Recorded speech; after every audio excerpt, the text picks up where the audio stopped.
Friends, life of সদীপের চ্যানেলে তোমাদেরকে আরো একবার স্বাগত। আশা করি তোমরা সকলেই ভালো আছো আর আমরাও ভালো আছি।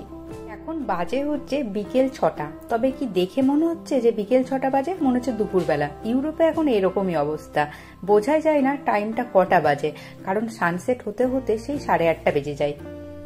আর দিনটা এখন অনেক বড় হওয়ায় লাঞ্চের পরে ওই বিকেল হতে হতে আমাদের আবার খিদে পেয়ে যায়। এই কারণেই বিকেলবেলা টিফিনের জন্য আমি বানিয়ে নিচ্ছি হচ্ছে গার্লিক ব্রেড। আর এই গার্লিক ব্রেড বানানোর জন্য আমি নিয়ে নিয়েছি ময়দা, তাতে দিয়েছি নুন আর দই। তবে এখানে ইস্টও দেওয়া যেতে পারে, আমি ইস্টটা দিইনি। সবকিছু দিয়ে খুব ভালো করে ময়দাটাকে মাখিয়ে নিচ্ছি। গার্লিক ব্রেড বানানোর জন্য আর যে যে ইনগ্রিডিয়েন্টসগুলো লাগবে তার মধ্যে হচ্ছে গার্লিক, ধনেপাতা, কাঁচা লঙ্কা দিলেও হবে, না দিলেও হবে, আর চিজ। তো আমি এখানে মোজারেলা চিজ নিয়েছি, আমার সব থেকে ভালো লাগে এটাই। এছাড়া আরো অনেক ধরনের চিজ এখানে পাওয়া যায়, যে যেটা পছন্দ করবে সে সেটা দিতে পারে। আর নিয়েছি হচ্ছে অরিগ্যানো আর হচ্ছে চিলি ফ্লেক্স। এবার একটা পাত্রে বাটারটাকে আমি মেল্ট করে নিয়েছি। সেই মেল্টেড বাটারের মধ্যে সমস্ত ইনগ্রিডিয়েন্টস গুলো দিয়ে দেবো, শুধুমাত্র চিজটা বাদ দিয়ে। পরে সবগুলোকে খুব ভালো করে মাখিয়ে নেব।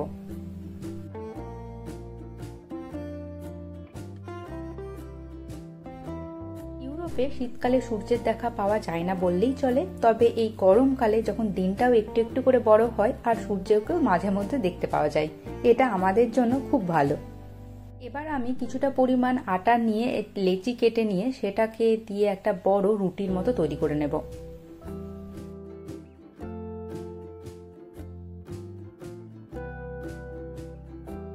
দেখো, এখানে একটা বড় রুটির মতো হয়ে গেছে। এবার যে বাটারটা আমি রেডি করেছিলাম সমস্ত ইনগ্রিডিয়েন্টস গুলো দিয়ে, সেইটা আমি এখানে খুব ভালো করে মাখিয়ে দেব। এখানে পরিবেশটা এখনো ঠান্ডা, তাই বাটারটা কিছুক্ষণ আগে, জাস্ট 5 মিনিট আগে আমি মাখিয়ে রেখেছিলাম, সেটা প্রায় জমে জমে গিয়েছে। তো যাই হোক না কেন, তারপরে আমি এখানে দিয়ে দেবো হচ্ছে চিজ। এখানে বলে রাখি, যে যেরকম চিজ খেতে পছন্দ করে সে কিন্তু সেরকম দিতে পারে, মানে যে আরো বেশি চিজ দিলে মনে হবে যে ভালো লাগবে সে কিন্তু বেশিও দিতে পারে। যত বেশি দেবে তত বেশি টেস্ট হবে।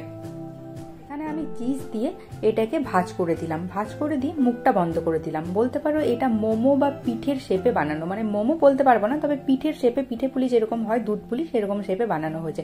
খুব ভালো করে মুখটা বন্ধ করে দেবো আর উপর থেকে বাটারটা আবার দিয়ে দেবো। আমি যেহেতু গার্লিক ব্রেড বলো বা পিৎজা বলো, এইসব জিনিসে আমি অরিগ্যানোটা একটু বেশি পছন্দ করি, তাই উপর থেকে আর একটু অরিগ্যানো দিয়ে দিলাম। সবকিছু হয়ে যাওয়ার পর আমি এখানে একটা নাইফের সাহায্যে একটু একটু করে কেটে দিলাম, যাতে এটা ফুলে না যায়। হয়ে গেছে আমার রেডি। এবার এটাকে আমার ওভেনে দিতে হবে। এই গার্লিক ব্রেডটাকে আমি 180 ডিগ্রিতে 15 মিনিটের জন্য বেক করব। এরপরে আমি আরো একটা বানিয়ে নিয়েছিলাম। গার্লিক ব্রেড কিন্তু গ্যাসেও হবে, কেক যেভাবে বেক করে সেভাবে গ্যাসে বেক করতে হবে।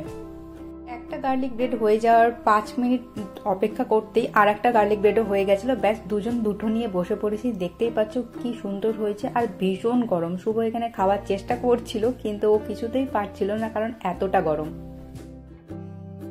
তারপরে যথারীতি এখানে আমি চলে এলাম এবং শুভর হাত থেকে প্লেটটা নিয়েছি। দুজনে মিলে খাওয়ার চেষ্টা করছি, কারণ ভীষণ গরম তো, মানে চট করে খেতে পারছি না। তো আমরা তো এখানে গার্লিক ব্রেড এনজয় করছি। তোমরাও কিন্তু এরকম ধরনের রেসিপি বানাতেই পারো, খুব সহজ আর খেতেও অসাধারণ।